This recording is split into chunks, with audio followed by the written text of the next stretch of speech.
Ladies and gentlemen, children of all ages, today we are here to talk about this, a cheap vinyl, no. We're here to talk about this.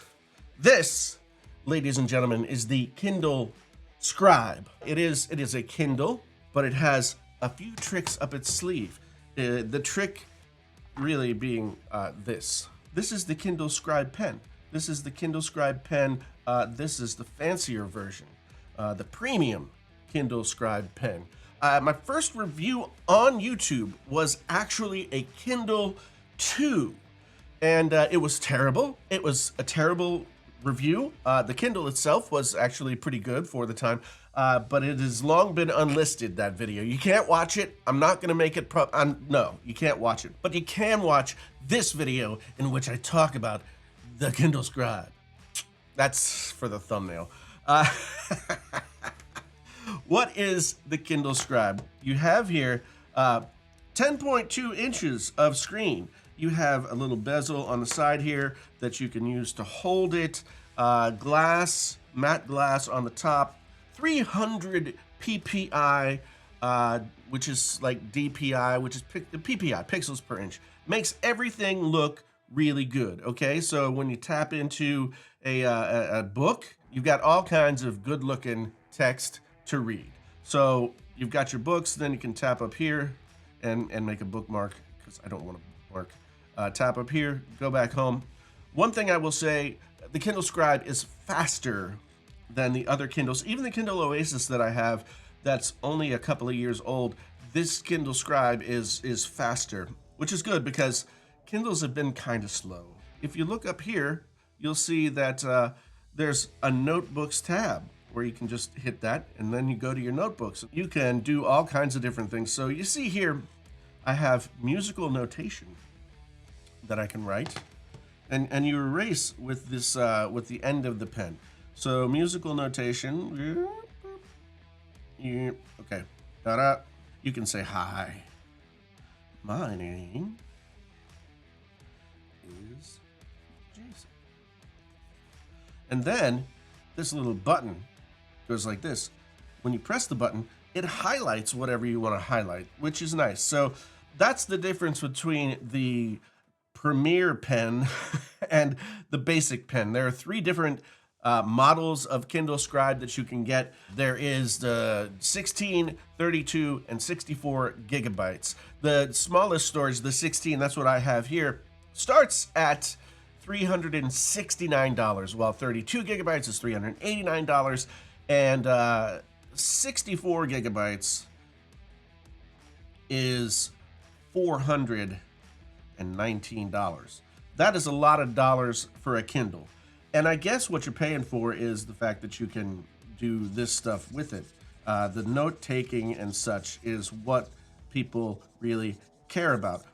So you've got three different pens that you can pick from. You can get you all of your different brightnesses and warmths. This Kindle is the biggest Kindle that they have made since the Kindle DX, which I think came out in 2015.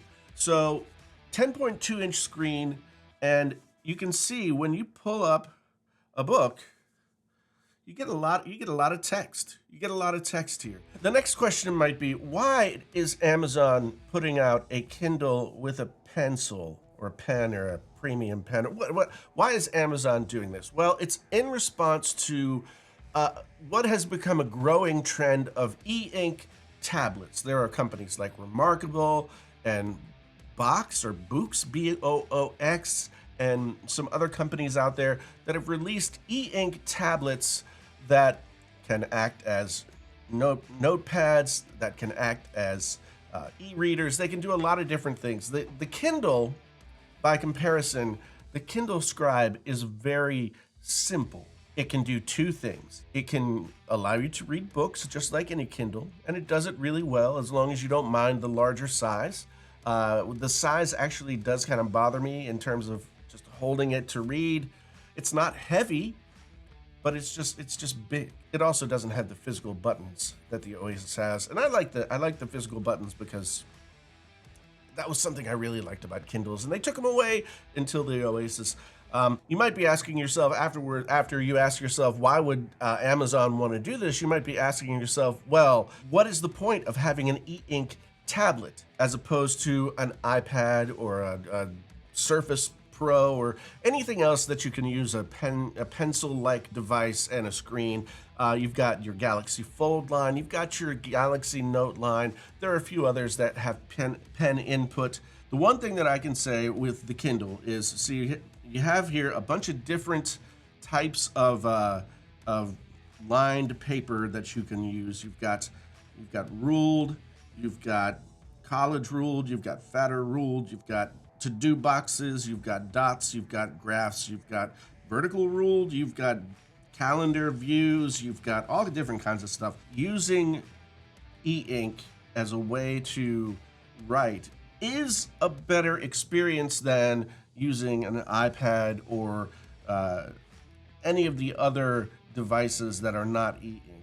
This screen and the e-ink below it really make for a very fluid and a very nice kind of writing experience. It is the closest thing to the look and feel of writing on paper that I have had with a device that is not paper. So that's good. The bad is sharing these Kindle notes allows you to send it to your email, and then you can get it in your email, and then it's just basically an image. You can't then take it and keep writing once you get it to your email. You can also share it via another email.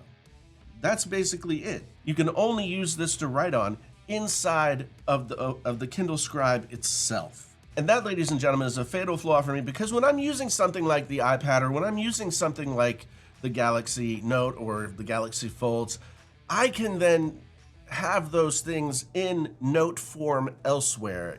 There are so many great note-taking apps on the iPad. A lot of the iPad apps will allow you to write text, and then it will recognize the text and parse it into type, so that then your notes can be copied out and used elsewhere. You can't do any of that with the Kindle Scribe. And some of the other e-ink devices out there can do that. The other aspect of the Kindle Scribe, the promise that maybe the Kindle Scribe offers, and maybe the hope that many people had with the Kindle Scribe, would be that you could take the pen and you could mark up, you could say, hey, I like this. But as you can see, all it does when you tap it is turn the page. So you can't write in line, you can't write in the margins, you can't do any of that stuff. What you can do is put a little sticky note in there and say, put it right there, and then it pops up and you say, nice. And that will be saved in that position. And so whenever you're looking through, you can go to that and it says nice, right? You can also do a text note where you can type it in, but the handwritten note lives in this Post-it note that you've stuck in the book. And I think that's ultimately a big problem for the Kindle Scribe, because when I first heard about this device, I thought, oh, I will be able to write on the books, and the books will then have all of my scribblings in them. They say that active reading with a pen in your hand, marking up the book as you go, is one of the best ways to retain the information that you're reading and to really sort of engage with the page. But you can't do that with the Kindle Scribe. And I think that is ultimately the Kindle Scribe's Achilles heel. It is a great Kindle. If you, like I say, if you don't mind the larger size, it is a great Kindle. It is also a very good experience if you're taking notes or you're journaling or something like that.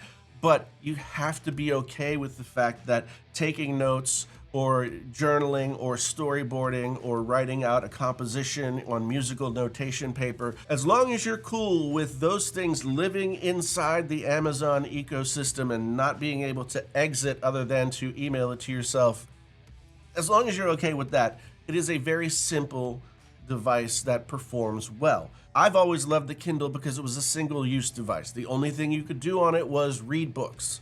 and there's no notifications on your, like on your iPad. There's no nothing. It's just books. And so when I get in bed at night or I sit down on the couch and I want to read, I can leave my phone and all the other stuff somewhere else and just read.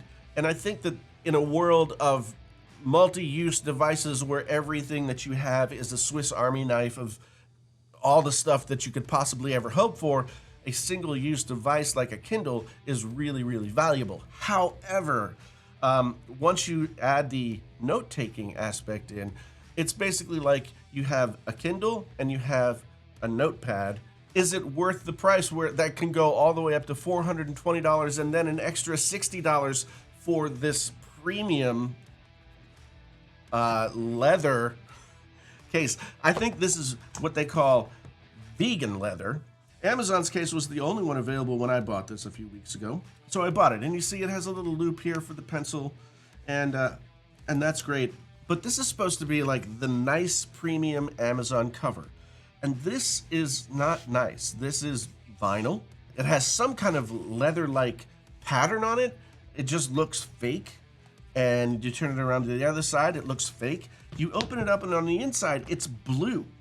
And I don't want blue, but it does serve the purpose. So if you don't care about that, it does the job. It shuts it down. It starts it up, close it, and then you open it, close it, and then you open it. Well, it's not doing it.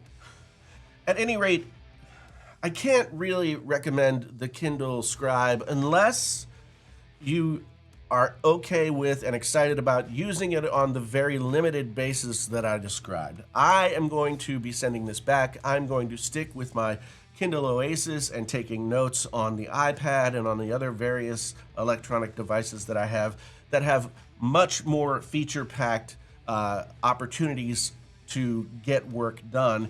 This is not it. If this video was in any way valuable to you, hit that like, subscribe, bell notification button. Come back and see me again. If you want to see videos about other e-ink tablets, let me know down in the comments below. Otherwise, once again, thank you for being here. My name is Jason, sometimes known as the JTL. This is Painfully Honest Tech. Tech so honest it hurts. Until the next time, I am out.